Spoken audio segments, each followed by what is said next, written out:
With us now is Maria Abi Habib, New York Times investigative correspondent that helped break this story, and Julian Castro, former Secretary of Housing and Urban Development and an MSNBC political analyst. So, Maria, thank you. What more can you tell us about these secret drone flights?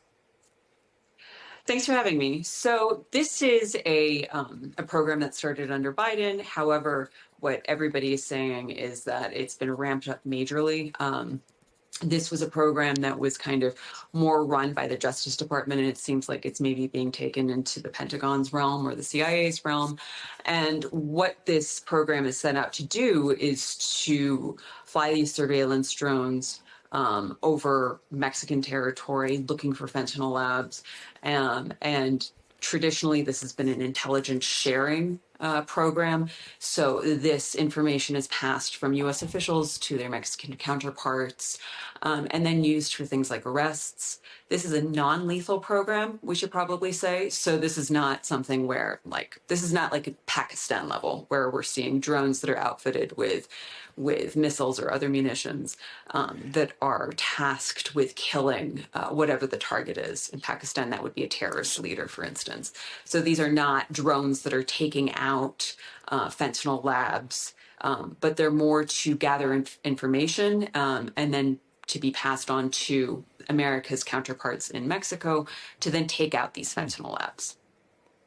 It's interesting, Maria, because as you say, this is not a new program, yet what is different about it? Well, first of all, the fact that the program is... This program was not knowledge before. So even under Biden, we were the ones to break the fact that this was a Biden-era program. What's new at this point is that the frequency with which these drones are flying over Mexico is much more ramped up than under Biden in the 1 month that Trump has come into office. Secondly, Trump is using, he and his team are basically threatening Mexico, which is crack down on fentanyl, although when they say crack down, it's very vague. Crack down on fentanyl, and we will do things like ward off tariffs. And so Trump and his administration are trying to get their Mexican counterparts to act on the intelligence that this program is providing. Yeah, I understand that just a couple of minutes ago, someone was able to essentially scream a question to Mexican President Claudia Sheinbaum, who said her reaction to these reports are, eso es parte de la campañita. This is part of the campaign, of the little campaign. I don't know what she was referring to there, but I'm just wondering, Julian, what is your reaction to this? Well, I mean, Jose, assuming that this is cooperative, that Mexico obviously knows about it, they've agreed to it, they're taking some of the information and using it ostensibly to shut down these fentanyl labs.